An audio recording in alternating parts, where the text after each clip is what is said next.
हाँ देखिए बेटा, एक और प्रॉब्लम है ऑल्टरनेटिंग करंट सर्किट के ऊपर। तो इसमें एक ऑल्टरनेटिंग करंट सोर्स लग रहा है जिसका आरएमएस वोल्टेज, अब कुछ नहीं लिखा हुआ है यहाँ पे, 110 वोल्ट लिखा हुआ है। तो हम समझेंगे क्या है, ये आरएमएस वैल्यू है सोर्स की। ये इसकी एंगुलर फ्रीक्वेंसी है। अगर एंगुलर फ्रीक्वेंसी ओमेगा निकालनी है तो 2 पाई इंटू 60 करना पड़ेगा। तो देखो आपको इस VC इक्वल टू 50 वोल्ट, मतलब कैपेसिटर के अक्रॉस आरएमएस वोल्टेज दे रखा है।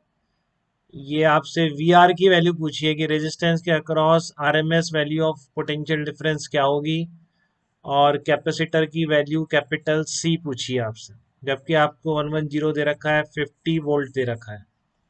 तो जब ऐसा होना बेटा कि दो आरएमएस वैल्यू आपको पता है, तीसरे की नहीं पता है, तो आप आरएमएस में रिलेट कर सकते हैं। जिस तरह से जेड निकलता है, जेड आपको पता है इसका कितना होगा, इन दोनों के बीच अगर इम्पिडेंस लिखेंगे तो जेड स्क्वायर कितना आएगा, R² प्लस ओमेगा XC², यही होता है बेटा। आर और XC है इस तरह से, तो ए और बी के बीच। तो IRMS से मल्टीप्लाई कर दीजिए, IRMS से दोनों तरफ, तो IRMS Z², IRMS into R² plus IRMS into XC², इस तरह का ही बन जाएगा ये बिल्कुल।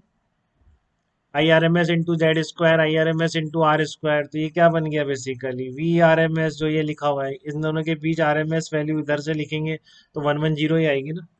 इक्वल्स टू कितना आ रहा है, आर के अक्रॉस RMS, ये हम सब पहले ही निकाल चुके हैं, जैसे सीरीज LCR सर्किट का निकाल लिया था, तो हर जगह आप निकाल सकते हैं VRMS²। अब ये आपको कितना दे रखा है, 110 दे रखा है। तो ये बहुत सिंपल प्रॉब्लम है बेटा, इस रिलेशन की इंपॉर्टेंस बता रहा हूँ जिस तरह से वहां बताया था मैंने आपको LCR सीरीज के अंदर, कि आप इंडिविजुअल, जैसे आपका जेड का रिलेशन आता है उससे आप आरएमएस या पीक वैल्यूज को भी रिलेट कर सकते हैं, तो उसी का यूज मैं यहाँ पे कर रहा हूँ। VR के अक्रॉस, रेजिस्टेंस के अक्रॉस आरएमएस वैल्यू कितनी है आपको निकालनी है, इसको ऐसे ही रहने दीजिए।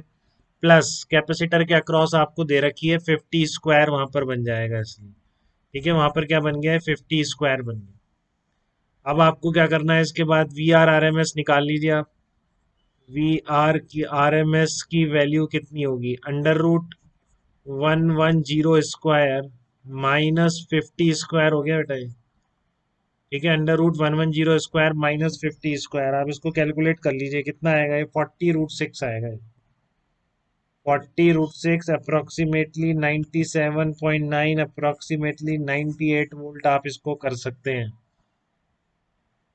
ठीक है, तो आपका यहाँ से क्या आ गया, IRMS आ गया बेटा आपका, VRMS आ गया, तो आपके पास क्या आ गया, IRMS भी आ गया। तो फिर बात सीधी हो गई कि VC के, अब सेकंड पार्ट के लिए, पहला पार्ट तो हो गया आपका VR की RMS वैल्यू, कैपेसिटर निकालनी है, तो IRMS करंट भी आ गई अब आपके पास, क्योंकि Z पूरा आ गया आपके पास। तो VC के अक्रॉस RMS पोटेंशियल डिफरेंस, ये जो आपका कैपेसिटर है, ये रेजिस्टर है, ये आपका सोर्स था।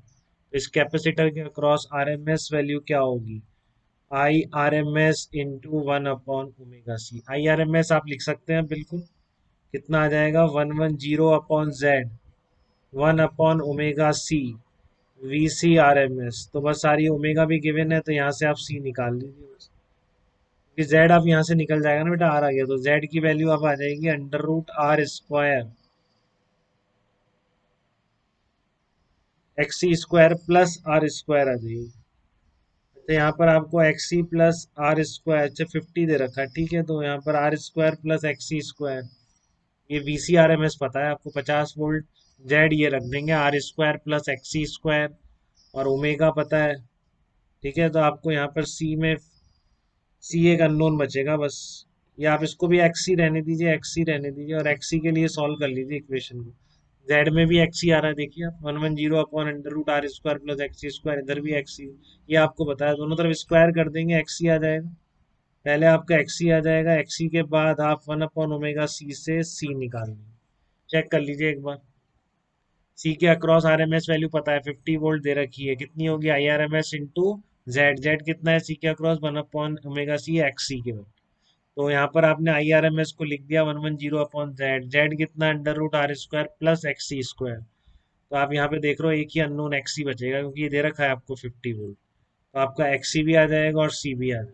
ठीक है, तो ध्यान रखेंगे, सिंपल प्रॉब्लम था, बट इस रिलेशन को कैसे यूज कर सकते हैं, जिस तरह से जेड रिलेट हो रही है ऐसे पीक वैल्यू और आरएमएस वैल्यू भी रिलेटेड है बेटा, इस बात का ध्यान रखें। ठीक है, चलिए नेक्स्ट प्रॉब्लम पे आ रहा हूँ अब मैं। देखिए क्या कह रहा है ये कह रहा है 200 वोल्ट और 5 watt lamp is used in an AC mains of 200 volt and 50 cycles per second. तो साइकिल पर सेकेंड को आप हर्ट्ज की तरह यूज कर लें बस। ठीक है ना, 2 पाई इंटू 50 आपकी एंगुलर फ्रिक्वेंसी हो जाएगी। ये होता है नंबर ऑफ ऑस्सिलेशन पर सेकेंड, ये होती है आपकी हर्ट्ज यूनिट होती है, तो 50 हर्ट्ज है, तो आपकी ओमेगा 2 पाई एफ हो जाएगी। सोर्स पता है, लैंप के अक्रॉस लगाया 5 वाट के।